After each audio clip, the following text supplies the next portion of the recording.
this example, for sure you will get this question in your interview or in your, when they give you the written examination. This question, there will be a question on this. Is that clear to everyone?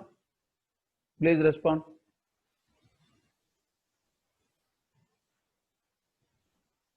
Perfect. Let's move on. So now conversions. We already talked about the conversion. What is the conversion? Conversion is always, there is a function called as dot. This is what it is. As dot. Okay. So Gautam is asking, can we generate the levels with the numbers whichever I want to have it? Using the GL command, yes, there is a way to do this part. I will talk about this later, Gautam, because I don't want to get into that permutation and combination kind of a situation. Let me be with me for some time. Okay. Now here I'm creating an x1 variable I'm creating an x1 variable, and I'm also assigning values to that. If you look into C, you have to first define the variable, then you have to assign the variables with the values. Here in R, that's not the case. Simply use the C function, the concat function, and you assign the values, and directly you create a variable. So x1 is a variable. Since there is a repetition here with respect to that, automatically it is generating the factor variable. See here, when I just created x1.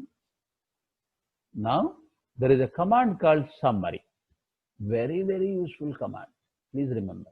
And I wanted to find out the summary about the variable which I have created. If I run this, automatically the system is doing something, because the x1 variable contains the numeric values.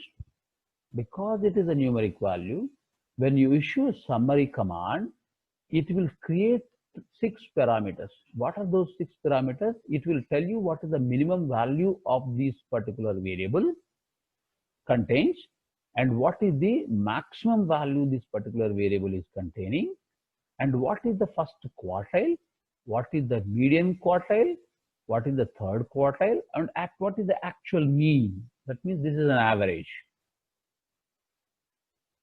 So this is the 6 parameters system will be displaying to you with the summary command, provided your variable is a numeric. Okay. Now, and at the same time, I want to define what is the class of my x1. System automatically said it is a numeric. Though there is a repetition over here, it did not pick it up as a factor variable. It is picked it up as a numeric variable. Fair enough? Okay. Now I want to convert this into a factor. I wanted to convert this into factor. So what I do, I use as dot factor function, this function, and I pass this variable x1 to this function and generate a new variable called y. When I clear this, see here, automatically this has been created. Now I wanted to know what is the class of y. It is actually immediately it is showing me factor. So if I type y, what it will show you? It will show you all the values which has been created here on the top, but it is also showing me my levels 0 and 1. Hope this is clear to you guys.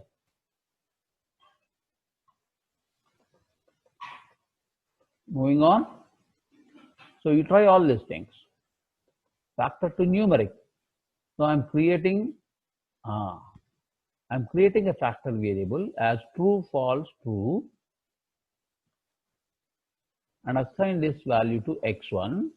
And if I type x1, you can see t of t, and there are 2 levels into this.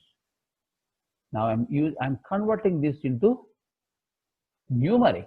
So as dot numeric, I'm using the function. Earlier you have used as dot factor. Now I'm using as dot numeric.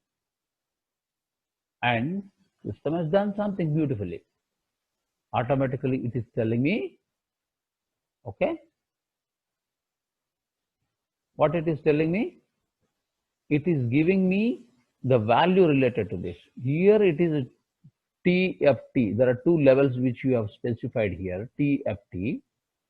So T is repeated two times. I mean, T has been assigned value 2. False, I mean, F has been assigned to 1. Now the question may come in your mind. So what if I will add another